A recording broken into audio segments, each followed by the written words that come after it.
એ તો સાબિત થઈ ગયું ના છે કે ભાઈ ભાજપની મજબૂરી છે કે તમને જે લોકોએ ગારો આપી છે એ લોકોને તમારે ખુરશીમાં બેસીને એમનું સ્વાગત કરવું પડ્યું ત્યાં ઉપર. મંત્રી પદના શપથ લીધા કે ભાઈ આ કરપ્શન તમારા મંત્રી કરે છે તો બીજા લોકોનું શું એમ કે ભાઈ અલ્પેશ ઠાકોર એક ટાઈમે પાવરફુલ હતા, એમના સમાજ માટે સરકાર માટે પણ માથાનો દુખાવો હતા, પણ અત્યારે ક્યાંય નથી. અત્યારે તમે જે શબ્દ બોલ્યો છે કે ભાઈ કદ પ્રમાણે વેતરી માર્યા, તો આજે 3-4 નામો તમે બોલ્યા એ બધાને વેતરી માર્યા છે, ફાઇનલ છે. અલ્પેશ ઠાકોરના તો લીલી પેનથી સહી કરવાના જે અભરખાવ હતા ક્યાંય ને ક્યાંય મનમાં રહી જશે કે હાર્દિક પટેલ કોંગ્રેસમાંથી જેવા ભાજપમાં ગયા એટલે પાટીદાર સમાજ થોડોક નારાજ થયો. ઘણા ગામોમાં આવી સ્થિતિ છે કે ભાઈ હાર્દિક પટેલને અહીંયા આવું નહીં. ક્યાંય ને ક્યાંય અલ્પેશ ઠાકોરનું કદ એ નાનું કરવાની કોશિશ થઈ હોય અને સ્વરૂપજીને મોટા કરવાની કોશિશ થઈ હોય. ચોક્કસથી. પણ ગોપાલ ઇટાલિયાનો પડકાર ફેંકવામાં હું જોઉં તો એમની સરકારમાંથી એક જ માણસે પડકાર ફેંક્યો આટલો. અને જે ગોપાલ ઇટાલિયા આખી સરકારને હંફાવે છે, આ કાંતિ અમૃત્યાએ ગોપાલ ઇટાલિયાને હંફાવી દીધા. બરાબર છે. એમની સિસ્ટમ સમજતા, કામગીરી સમજતા થોડોક ટાઈમ લાગવાનો છે, હું એવું માનું છું. અત્યારે હવે આ લોકોને ફોર્સ લાઈન લોકો સહી કરીને જતા રહે, ખબર ના પડે. તો રબર સ્ટેમ્પ સાબિત થવાના જ છે આ બધા. કદાચ બધા નહીં થાય તો 50% તો થવાના છે કે ભાઈ પબ્લિકની ફરિયાદ આવવાની છે કે ભાઈ આ મંત્રી પાસે અમે 5 વખત ગયા મારું કામ કર્યું નથી, રબર સ્ટેમ્પ છે. તો તમારી વિધાનસભા બેઠકથી ઉઠાવી અને ગાંધીનગર સચિવાલય સુધી તમને વાસ્તે ગાસ્તે બેસતા રહે છે, તો જનતાનું કામ તો તમારે કરવું પડશે. આગામી સમયમાં જયેશ રાદડિયા શું પગલું ભરે છે તે આગામી સમય બતાવશે. ઘણી બધી ઘટનાઓ એવી છે કે ત્યાં ગુજરાતની અંદર હર્ષ સંઘવીની જવાબદારી સરકારે આપી હોય અને એમને નિભાવી હોય, તો એનું દિવાળી બોનસ છે. જે લોકો બીજેપીની સામે થયા છે, બીજેપીને ગારો આપી છે, ક્યાંક પાર્ટીને ડેમેજ કરી છે, તો એ જગ્યાએ એ લોકો ભાજપમાં આવ્યા પછી ક્યાં હોય છે તમે જુઓ. તો એના પરથી એવું ક્યાંક લાગતું હતું કે ભાઈ અલ્પેશભાઈનું ભાજપમાં એટલું ઉપજતું નથી. હાર્દિક પટેલની પાછળ હજારોની સંખ્યામાં લોકો હતા, એ જ હાર્દિક પટેલને ખુરશી કમલમમાં મળી નહીં ગાંધીનગર. કોંગ્રેસમાં હેલિકોપ્ટર મળતા હતા, ઇલેક્શનના પ્રચારની અંદર હાર્દિકભાઈને કોંગ્રેસ હાથ ઉપર રાખતી હતી.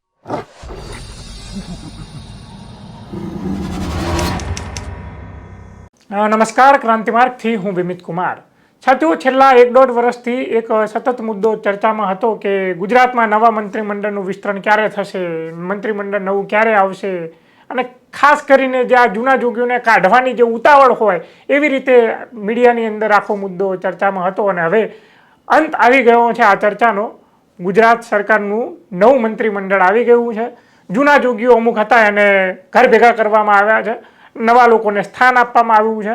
ઘણા તો એવા મંત્રીઓ છે કે જે પહેલી વખત ધારાસભ્ય બન્યા હોય એમ યુવા નેતાઓને પણ સ્થાન આપવામાં આવ્યું છે. જાતિગત સમીકરણોને ખાસ કરીને ધ્યાને લેવામાં આવ્યા છે. અને જે 2017ના ચૂંટણી દરમિયાન, વિધાનસભાની ચૂંટણી દરમિયાન જે દિગ્ગજ નેતાઓ કહેવામાં આવતા હતા, ફાયર બ્રાન્ડ નેતાઓ, શું એમને પણ હવે અત્યારે સ્થાન ન આપીને ભાજપે કદ પ્રમાણે વેતરી નાખ્યા છે કે શું છે? આખી તમામ જે બાબત છે એના વિશે આજે ચર્ચા કરીશું. અને ખાસ કરીને જે અલ્પેશ ઠાકોર છે, હાર્દિક પટેલ, આ જે બંને નેતાઓને ક્યાંય ને ક્યાંય એમને પોતાના પગ ઉપર કુહાડી મારી છે કે કુહાડીમાં પોતાનો પગ માર્યો છે, આજે તમામ બાબતો સ્પષ્ટ થઈ જશે. એના બાબતે ચર્ચા કરવા માટે ગુજરાતના સિનિયર પત્રકાર, જે ગુજરાત પોસ્ટ નામનું ડિજિટલ પ્લેટફોર્મ ચલાવે છે, એ આપણી સાથે જોડાયેલા છે. મહેશ પટેલ. મહેશભાઈ, ક્રાંતિમાર્ગે આપનું હાર્દિક સ્વાગત છે. નમસ્કાર વિમિત. મહેશભાઈ, શું કહેશો કે આ ગુજરાતનું મંત્રીમંડળનું વિસ્તરણ થયું છે? તમે તો ઘણા સમયથી રિપોર્ટિંગ કરો છો. આનાથી ફાયદો આખરે શું થવાનો છે?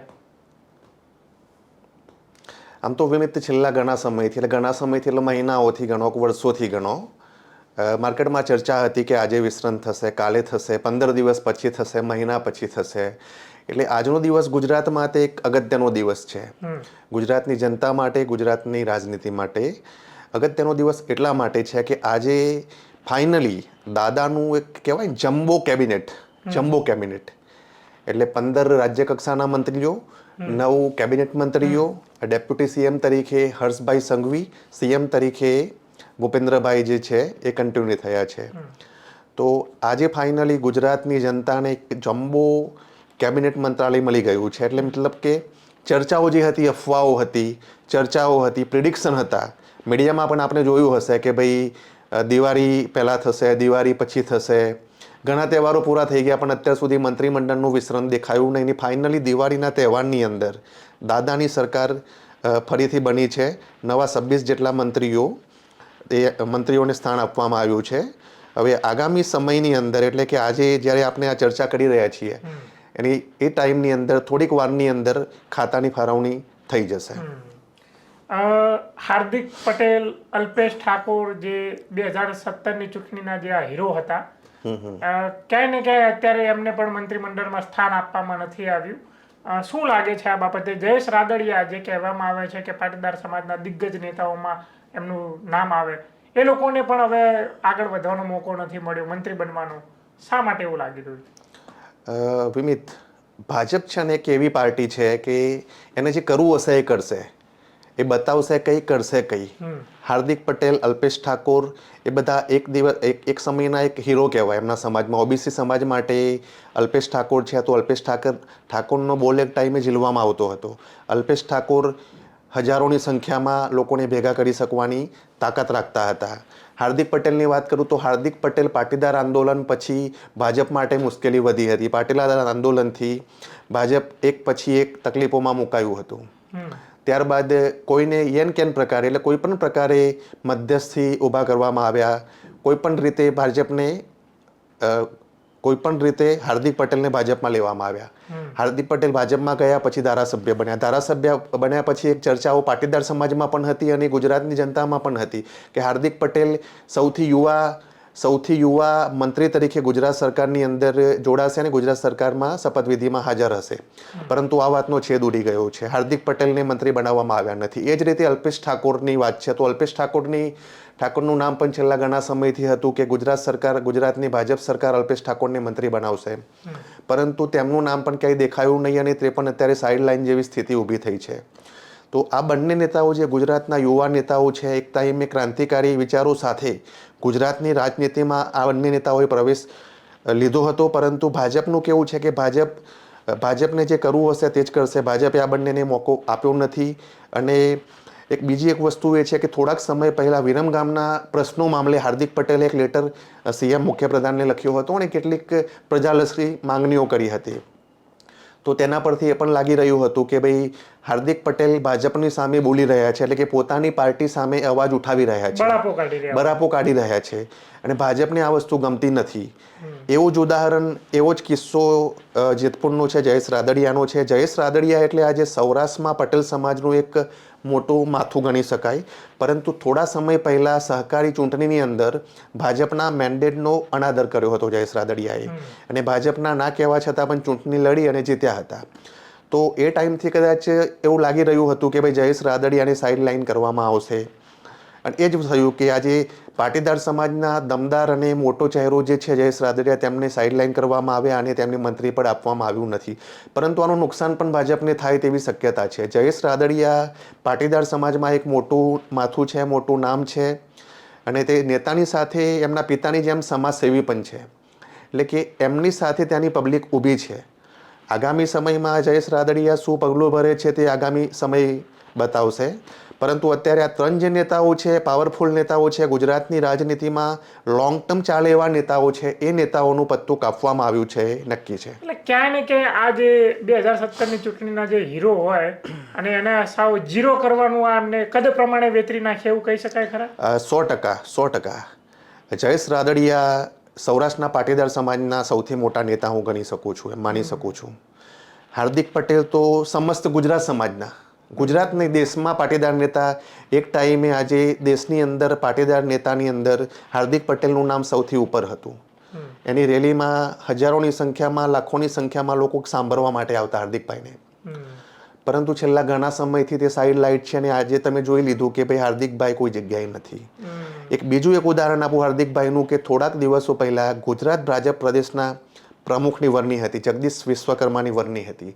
એ ટાઈમે હાર્દિકભાઈ સાઈડમાં ઉભેલા નજર આવ્યા હતા. તમે પણ કદાચ જોયું હશે ફોટોમાં, વિડીયોમાં. મારી પાસે પણ ફોટો વિડીયો આવ્યા હતા. મેં પણ સ્ટોરી કરી હતી કે હાર્દિકભાઈ સાઈડમાં ઊભા છે, એમને બેસવા માટે ખુરશી નથી. તો એક આ વસ્તુ જોયા પછી પાટીદાર સમાજ પણ વિચારતો હશે કે ભાઈ આપણા દીકરાની ખુરશી નથી મળી.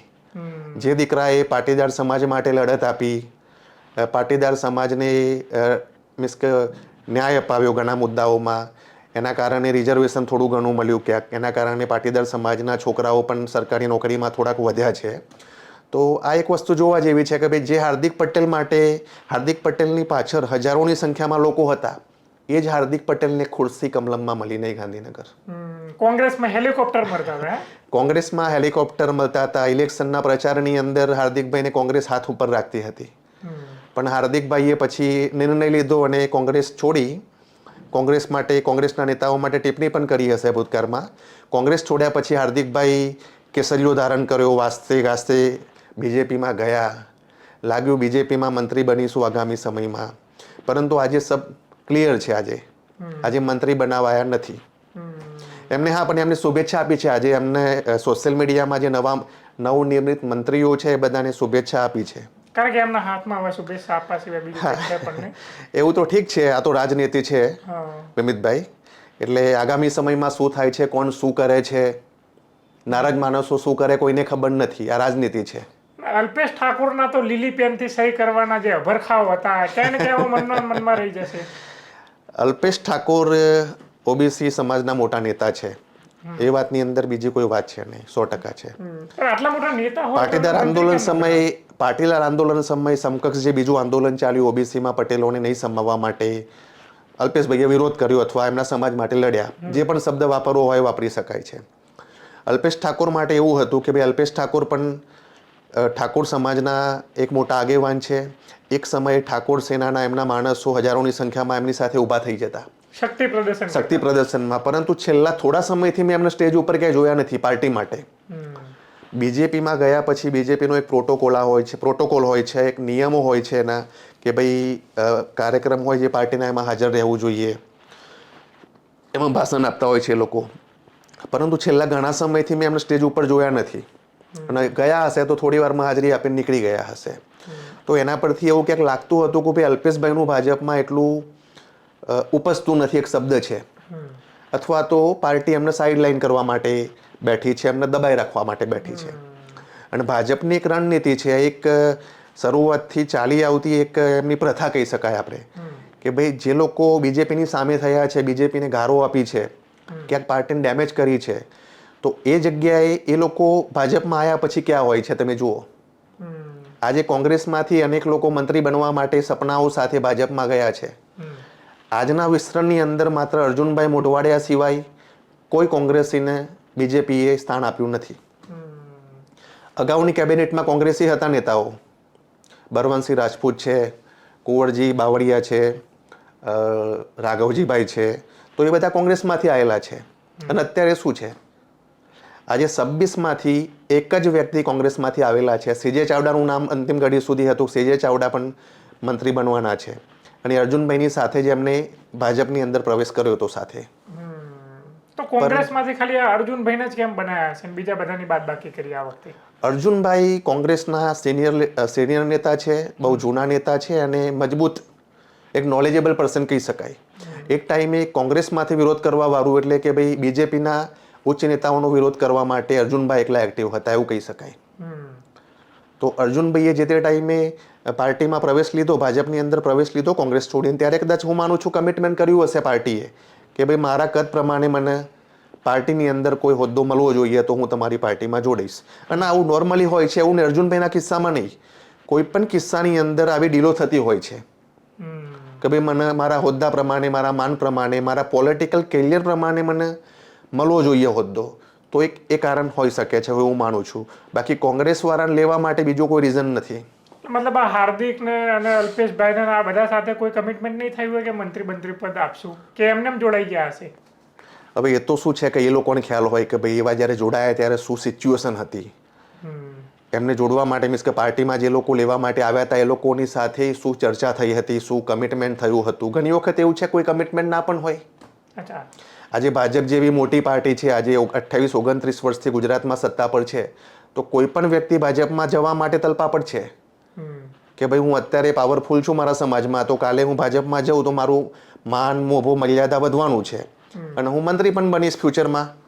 આજે જિલ્લો છે, તાલુકો છે, તેના હોદ્દેદારો મારું સાંભળશે, મારી રજૂઆત સાંભળશે અને સમાજ માટે હું થોડું ઘણું કામ કરી શકીશ. એટલે કમિટમેન્ટ છે કે એ વસ્તુ ખબર નથી. કમિટમેન્ટ હોય પણ ખરું, ના પણ હોય, એ ઠીક છે હવે બધી વસ્તુ. પણ હું એવું માનું છું કે અત્યારે તમે જે શબ્દ બોલ્યો છે કે ભાઈ કદ પ્રમાણે વેતરી માર્યા, તો આજે 3-4 નામો તમે બોલ્યા એ બધાને વેતરી માર્યા છે, ફાઇનલ છે.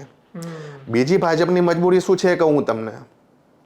ભાજપ અર્જુનભાઈ મોઢવાડિયા જ્યારે કોંગ્રેસમાં હતા ત્યારે આપણા વડાપ્રધાન નરેન્દ્ર મોદી સાહેબ, ગૃહપ્રધાન અમિતભાઈ શાહ સાહેબ માટે અપશબ્દો ઘણા બોલેલા છે. એક સમયે એમને આ લોકો ભાજપના ઉચ્ચ નેતાઓ માટે રંગા બિલ્લાના શબ્દો પણ વાપરેલા છે. યુટ્યુબ પર તમે જોઈ લો, વિડીયો મૂકેલો જ છે. અને દમદાર રીતે બોલેલા છે, દમદાર કોન્ફિડન્સ સાથે બોલ્યા છે. તો આવું તો ઘણી વખત છે કે ભાઈ આ લોકો ક્રિમિનલ છે, આમ છે, તેમ છે, અપશબ્દો બોલ્યા છે. અને એ જ માણસની ભાજપને જરૂર છે. આ સમયને શીખવે છે ભાઈ. આજે જે લોકો મજબૂરી છે, મજબૂરી ગણો જે ગણો એ તો સાબિત થઈ ગયું ના છે કે ભાઈ ભાજપની મજબૂરી છે કે તમને જે લોકોએ ગારો આપી છે એ લોકોને તમારે ખુરશીમાં બેસીને એમનું સ્વાગત કરવું પડ્યું ત્યાં ઉપર, મંત્રી પદના શપથ લીધા. અને જે ભાજપના મૂળ ભાજપના નેતાઓ છે એમની બાજુમાં જ કેબિન મળશે અર્જુનભાઈને.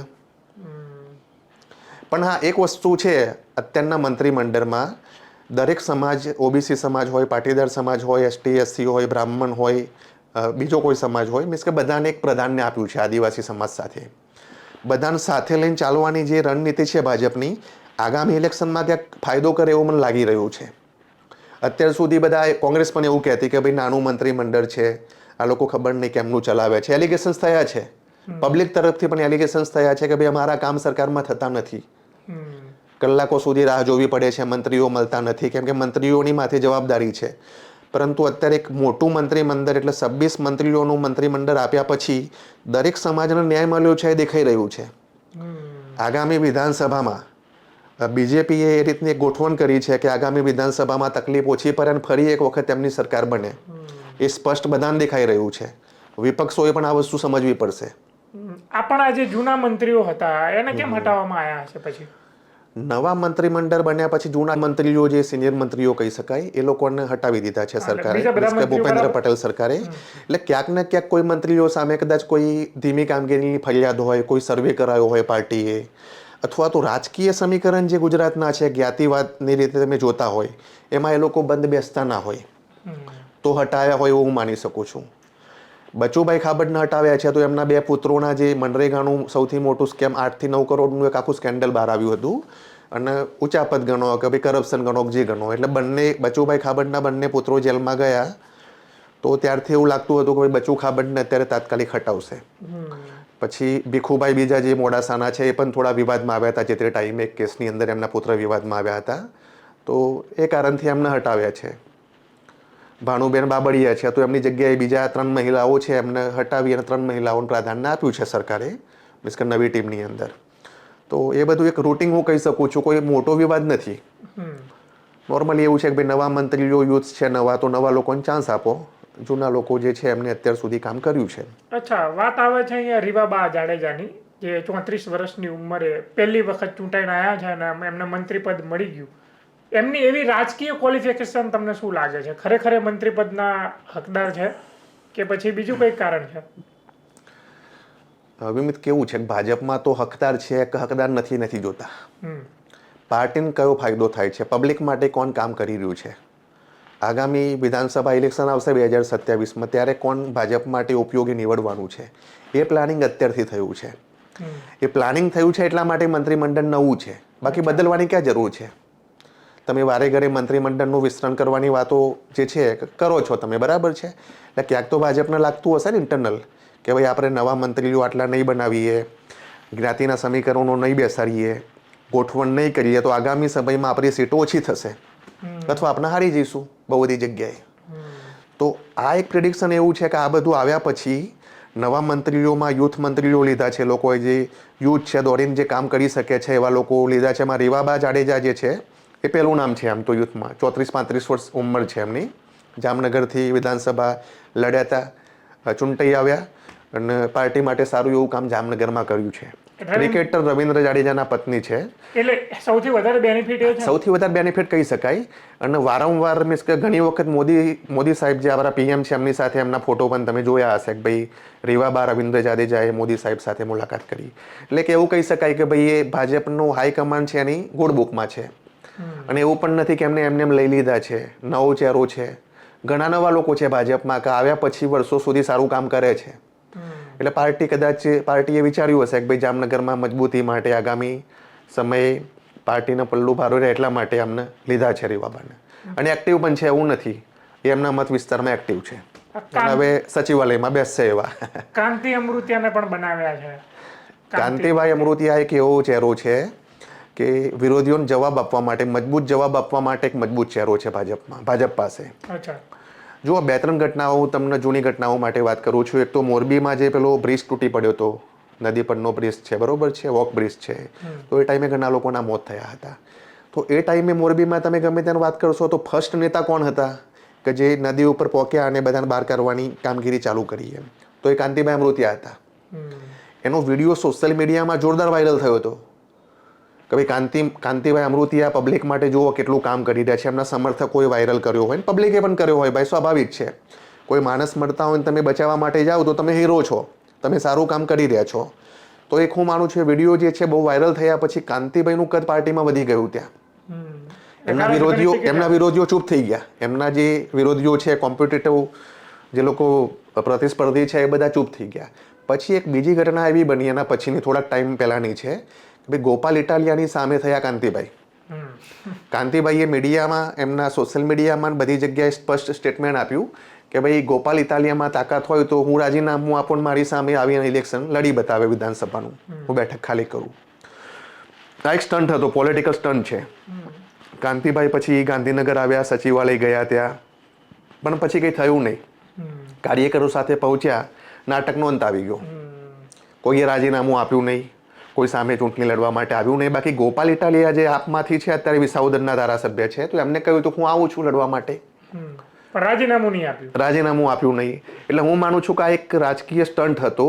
પણ ગોપાલ ઇટાલિયાને પડકાર ફેંકવામાં હું જોઉં તો એમની સરકારમાંથી એક જ માણસે પડકાર ફેંક્યો આટલો. અને જે ગોપાલ ઇટાલિયા આખી સરકારને હંફાવે છે, આ કાંતિ અમૃતિયાએ ગોપાલ ઇટાલિયાને હંફાવી દીધા. બરાબર છે. બાકી બીજેપીના બીજા કોઈ એવા નેતા મેં નથી જોયા કે ગોપાલ ઇટાલિયાની સામે આટલી મજબૂતીથી બોલ્યા હોય, લડ્યા હોય કે એમને કંઈ સંભળાવ્યું હોય. એટલે આ 2 ઘટનાઓ એવી છે. અને બીજું પરિબળ છે પાટીદાર સમાજનું કે ભાઈ સૌરાષ્ટ્રની અંદર અત્યારે આમ આદમી પાર્ટી મજબૂત બની રહી છે. વિસાવદર બાર તમે જુઓ, વિસાવદર પછી તમે અમરેલીની અંદર પાટીદારનું જે સમાજનું છે થોડુંક એક્ટિવ લોકો થયા છે. પછી રાજકોટમાં પણ થોડીક સ્થિતિ છે. બોટાદમાં તમે જોયું, બોટાદમાં પણ હમણાં થોડુંક ઘર્ષણ થયું પોલીસનું જનતા સાથે.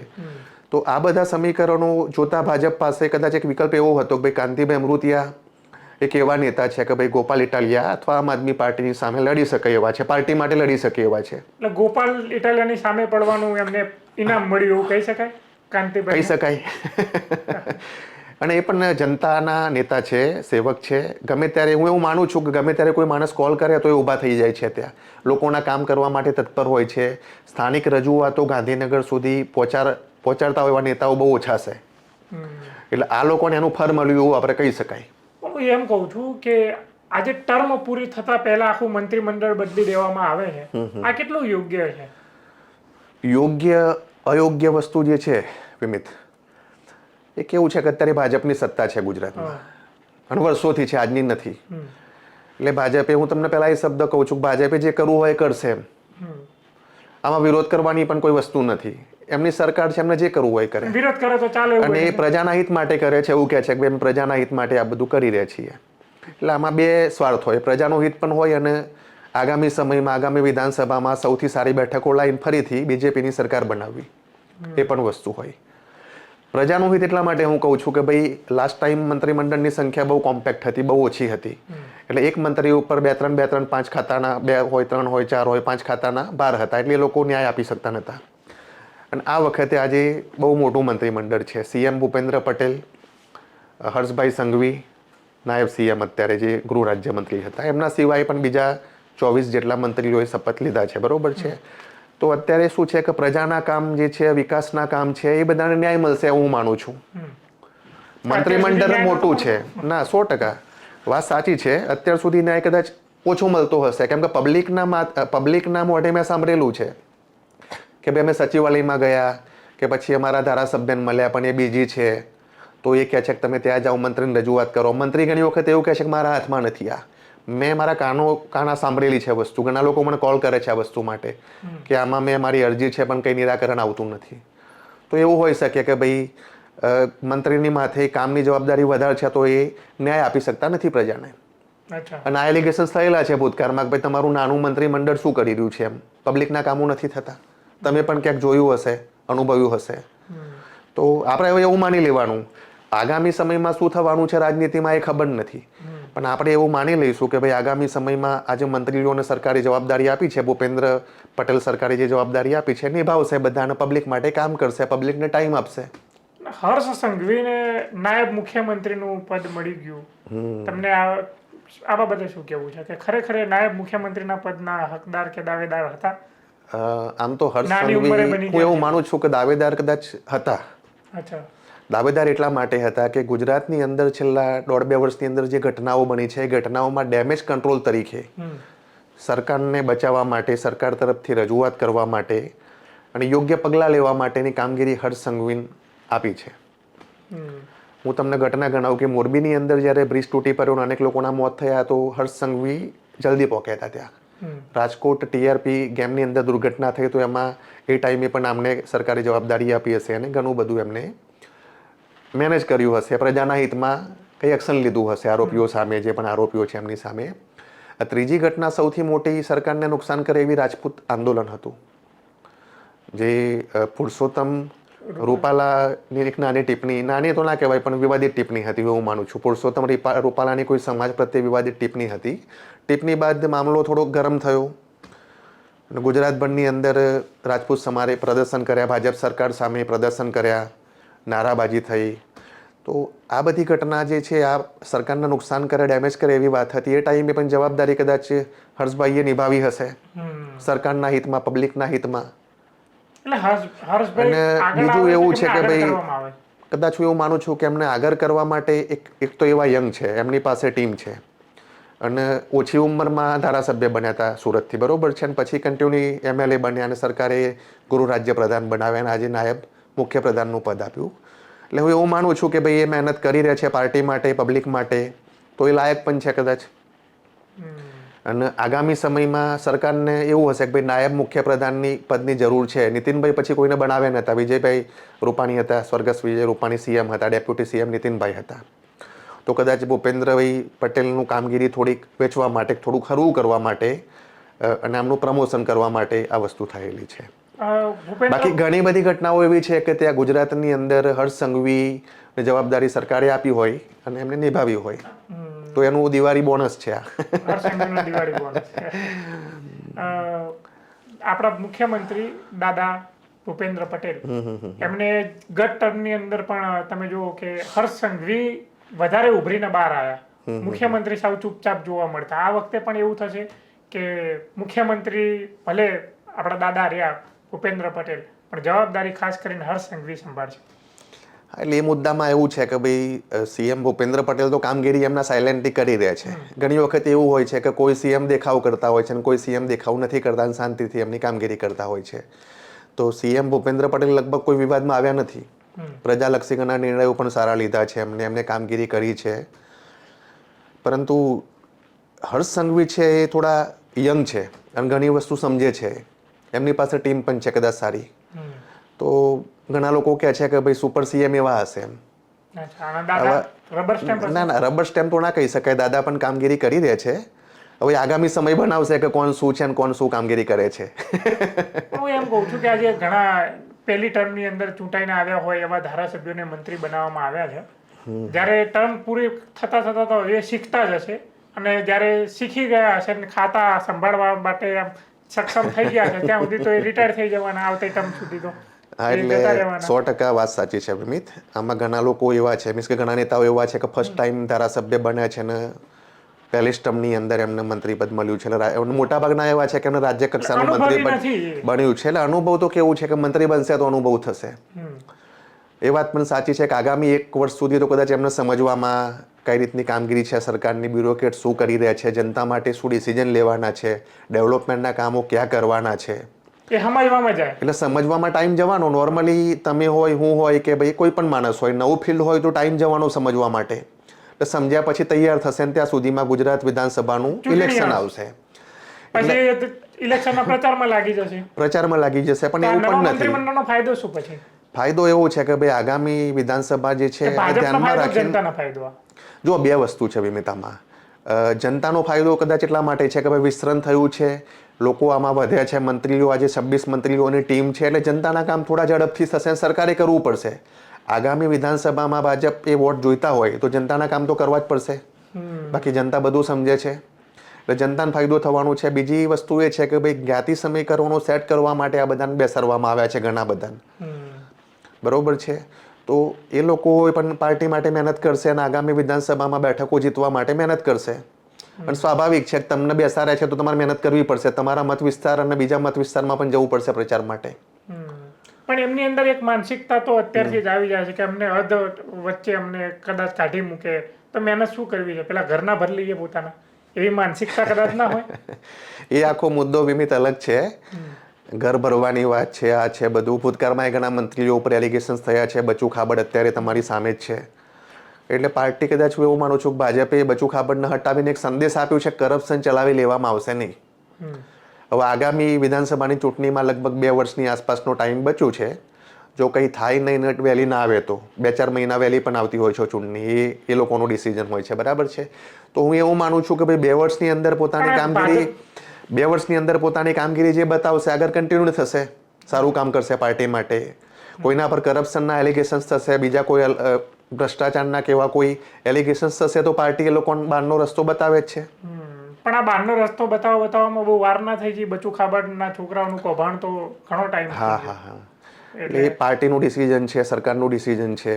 આવા ઘણા કિસ્સા હોતા હોય છે કે ભાઈ એક સાથે જ્યારે મંત્રીમંડળનું વિસ્તરણ થતું હોય ત્યારે આપણે એમને હટાવીને નવા કોઈને બનાવીશું. પણ બચુ ખાબડના કેસની અંદર ડેમેજ બહુ થયું છે સરકારને, એટલે સરકાર ઉપર માછલા ધોવાયા છે કે ભાઈ આ કરપ્શન તમારા મંત્રી કરે છે તો બીજા લોકોનું શું એમ. સામાન્ય અધિકારી કે બીજો નાનો ગામનો તલાટી ગણો કે ટીડીઓ ગણો કે ડીડીઓ ગણો, એ લોકોનું શું મંત્રી આગળ. તો મંત્રીને કેમ હટાવતા નથી? અને આ મુદ્દે કોંગ્રેસ જેવા વિપક્ષોએ વારંવાર સરકાર સામે માંગ કરેલી છે કે ભાઈ બચુ ખાબડને હટાવતા કેમ નથી તમે? આટલું કરપ્શનના પુરાવા છે, કરપ્શન સાબિત થયું છે. આજે ઉચ્ચ આઈએસ કક્ષાના જે અધિકારી છે એમને કરપ્શન ઉપર એના પર સ્ટડી કરી અને એ આપેલું છે કે ભાઈ કરપ્શન સાબિત થયું છે, વામની ઉપર તમે પોલીસ ફરિયાદ દાખલ કરો. એટલે સરકારની ભૂલ ગણો તમે કે પછી એવું પણ હોય કે ભાઈ આપણા એક મંત્રી કરપ્ટેડ છે, શું થવાનું છે આમાંથી એમ. જ્યાં વિપક્ષ મજબૂત હોય તો આ સ્થિતિ ના હોય, વિપક્ષ મજબૂત નથી એટલા માટે આ સ્થિતિ છે. બાકી સરકાર ઉપર એવું પ્રેશર હોવું જોઈએ 2 દિવસમાં બચુ ખાબડનું રાજીનામું કેમ ના લેવું. આવા ઘણા કિસ્સા છે, ભૂતકાળમાં પણ મંત્રીઓ ઉપર એલિગેશન્સ થયેલા છે. હવે આ જે મંત્રીઓ જે છે નવા બન્યા છે એમને ફ્રી હેન્ડ છૂટ આપવામાં આવશે જનતાના કામ કરવા માટે કે નવી નીતિઓ નિયમો બનાવવા માટે? વિમિત એવું છે ઉપરના આલાકમાનનો આપણે ત્યાં સુધી રાખવું પડશે કે ભાઈ એ ઓર્ડર આપે. હવે વિમિત એવું છે કે મંત્રીઓ બન્યા છે તો કામ તો કરવું પડશે, હું એવું માનું છું. તમને આજે તાલુકામાંથી મીન્સ કે તમારી વિધાનસભા બેઠકથી ઉઠાવી અને ગાંધીનગર સચિવાલય સુધી તમને વાસ્તે ગાસ્તે બેસાડ્યા છે તો જનતાનું કામ તો તમારે કરવું પડશે. પણ ઘણા કિસ્સાઓમાં એવું છે કે ભાઈ ભાજપની જે પ્રથા છે એ પ્રમાણે ભાજપ સરકારની અંદર મંત્રીઓએ પણ ઉપર પૂછવું પડતું હોય છે કોઈ કામ માટે. જનતા ઘણી વખત પોતાનો મુદ્દો લઈને ગઈ હોય તો એમ કહેવામાં આવે છે કે ભાઈ આ વસ્તુ મારા હાથમાં નથી, આના માટે તમે સીએમ સાહેબને રજૂઆત કરો યા ફિર ઉપલા લેવલમાં રજૂઆત કરો એમ. તો બધી વસ્તુ મિનિસ્ટર્સના હાથમાં હોય એ વસ્તુ શક્ય નથી. ઘણી વખત એવું પણ છે કે ભાઈ મિનિસ્ટર્સના હાથમાં છે પણ કરવું નથી કોઈ કારણસર, કોઈ રાજકીય પ્રેશર છે, બીજો કોઈ મુદ્દો છે, કંઈ પણ હોઈ શકે છે. એટલે રબર સ્ટેમ્પ હું એવું માનું છું, રબર સ્ટેમ્પ એટલા માટે કદાચ પબ્લિક કહેવાની છે કે ભાઈ ઘણા લોકો નવા છે કે જે હજુ હમણાં ધારાસભ્ય લાસ્ટ ટાઈમ બન્યા હોય. ધારો કે સ્વરૂપજી છે તો સ્વરૂપજી 2024 પેટા ચૂંટણીમાં ધારાસભ્ય બન્યા છે, બરોબર છે, વાવ બેઠક ઉપરથી. તો 1 વર્ષ માંડ થયું છે, 1-1.5 વર્ષ કદાચ ઇલેક્શન જીતે અને એવા ડાયરેક્ટ વિધાનસભાની અંદર આવ્યા છે અને સચિવાલયમાં આવે એમની ઓફિસ હશે. તો એમની સિસ્ટમ સમજતા, કામગીરી સમજતા થોડોક ટાઈમ લાગવાનો છે, હું એવું માનું છું. ત્યાં સુધી આ લોકોને ફોર્સ લાઈન લોકો સહી કરીને જતા રહે, ખબર ના પડે. કારણ કે નવા મંત્રી એટલે નવા મંત્રી છે એવું પણ નથી, કેમ કે એમને શું છે PAPS આપવામાં આવે છે, બ્યુરોક્રેટ્સ પણ એમની સાથે હોય છે, જે તે વિભાગના સેક્રેટરી પણ કામ કરતા હોય છે. પણ જે તમારો મુદ્દો છે કે રબર સ્ટેમ્પ, ઘણા કિસ્સામાં જો આ લોકો ડિસિઝન ના લે કોઈ પણ વસ્તુમાં અને એના CMને પૂછવા માટે જાય અથવા તો કોઈ હાઈકમાન્ડને પૂછવા માટે જાય તો રબર સ્ટેમ્પ સાબિત થવાના જ છે બધા. કદાચ બધા નહીં થાય તો 50% તો થવાના છે કે ભાઈ પબ્લિકની ફરિયાદ આવવાની છે કે ભાઈ આ મંત્રી પાસે અમે 5 વખત ગયા મારું કામ કર્યું નથી, રબર સ્ટેમ્પ છે. એટલે એ પબ્લિક કહેવાની છે રબર સ્ટેમ્પ, પણ જનતાનું કામ કરવું પડશે એ ફાઇનલ છે. આજે સ્વરૂપજી ઠાકોર છે અલ્પેશ ઠાકોરને જો કે સ્થાન નથી મળ્યું અને સ્વરૂપજીને મળ્યું છે, તો ક્યાંય ને ક્યાંય અલ્પેશ ઠાકોરનું કદ એ નાનું કરવાની કોશિશ થઈ હોય અને સ્વરૂપજીને મોટા કરવાની કોશિશ થઈ એવું લાગે? ચોક્કસથી અલ્પેશ ઠાકોર, આમ તો સ્વરૂપ ઠાકોર છે એ ઠાકોર સેનામાંથી એક નામ બન્યા છે. ઠાકોર સેનામાં અલ્પેશ ઠાકોરની સાથે એક્ટિવ હતા અને ત્યાંથી પછી એક્ટિવ થયા અને પોલિટિક્સમાં થોડુંક મજબૂત થયા. એ લાસ્ટ પેટા ચૂંટણીની અંદર જ્યારે ત્યાં જ્ઞાનીબેન કોંગ્રેસના છે એ લોકસભામાં ગયા, પછી બેઠક ખાલી પડી અને ગુલાબસિંહ રાજપૂતની સામે સ્વરૂપજી સારા એવા વોટથી જીતી ગયા. અપક્ષો હોવા છતાં પણ ભાજપની સારી એવી લીડ આવી. ત્યાં આયા પછી સ્વરૂપજીનું એક એવું હતું કે ભાઈ મંત્રી બનાવશે, એટલે અલ્પેશ ઠાકોરની જગ્યાએ ઠાકોર સમાજનું જે હવે પ્રતિનિધિત્વ છે એ સ્વરૂપજી ઠાકોરને આપ્યું છે. તો અલ્પેશ ઠાકોરનું કદ ઘટાડવા માટે કર્યું છે કે નહીં એ વસ્તુ થોડીક લાગી રહી છે કે ભાઈ અલ્પેશ ઠાકોર એક ટાઈમે પાવરફુલ હતા, એમના સમાજ માટે, સરકાર માટે પણ માથાનો દુખાવો હતા, પણ અત્યારે ક્યાંય નથી એવું દેખાઈ રહ્યું છે. આગામી સમયમાં સરકાર એમના માટે શું વિચારે છે એ ખબર નથી. તો સ્વરૂપજી ઠાકોર છે અત્યારે એક ઓછી ઉંમરમાં, કદાચ એમની ઉંમર 38-39 વર્ષ છે મારા ખ્યાલથી, ઓછી ઉંમરમાં બનાસકાંઠામાંથી સારું એવું પ્રતિનિધિત્વ મળ્યું છે. અને હમણાં જે અલગ તાલુકાઓ થયા, જિલ્લા થયા, તો એની અંદર પણ ત્યાં પણ પબ્લિકને ફાયદો થશે કદાચ, સરકારે એવું કંઈક વિચાર્યું છે. અલ્પેશ ઠાકોરનું કદ એ સ્વરૂપજીના સમકક્ષ નાનું થશે એવું લાગે છે તમને? અલ્પેશ ઠાકોર આમ તો મજબૂત નેતા છે, પણ આજની જે ગતિવિધિ છે, આજનું જે સરકારે જે આજે નવી સરકાર જે બની છે કેબિનેટ, એમાં એમનું સ્થાન નથી. તો એ વિચારવા માટે તો બધા મજબૂર છે કે ભાઈ કંઈક થઈ રહ્યું છે એમ. સ્વરૂપજી ઠાકોરને ઉપર કરે છે અને અલ્પેશ ઠાકોરનું નીચું કદ કર્યું છે, ડાઉન કર્યું છે. કેમ કે એવા ઘણા કિસ્સા છે. હાર્દિક પટેલ છે, જયેશ રાદડિયા છે, સીજે ચાવડા કોંગ્રેસમાંથી જે આવેલા છે, તો એ કદાચ હું માનું છું મંત્રી માટે જ આવ્યા હોય. તો એવા ઘણા નેતાઓ છે જે પાવરફુલ છે. આજે સીજે ચાવડા તો બ્યુરોક્રેટ્સ એક અધિકારી હતા, બરોબર છે, તો પણ એમને બનાવ્યા નથી. એટલે આની અંદર થોડુંક હું એ પણ જોઈ રહ્યો છું કે ભાઈ અત્યાર સુધી ભાજપમાં એ લોકોની નેતાઓની, કાર્યકરોની માંગ હતી કે ભાઈ અમે લોકો વર્ષોથી પાર્ટી માટે ઘસાઈ ગયા, મહેનત કરી અમે, અને જ્યારે મંત્રી પદ આપવાનું હોય છે ત્યારે તમે કોંગ્રેસમાંથી જે લોકોને લઈ આવ્યા છે એમને આપો છો. તો એક આ મુદ્દો દેખાયો નથી. ભાજપના કાર્યકર્તાઓની, નેતાઓની માંગ સ્વીકારવામાં આવી છે. હું એવું માનું છું કે ભાઈ ફક્ત એક જ નેતા અર્જુનભાઈ મોઢવાડિયા જે છે એમને મંત્રીમંડળમાં સ્થાન આપ્યું છે, બાકી કોંગ્રેસમાંથી આવેલા કોઈને લીધા નથી.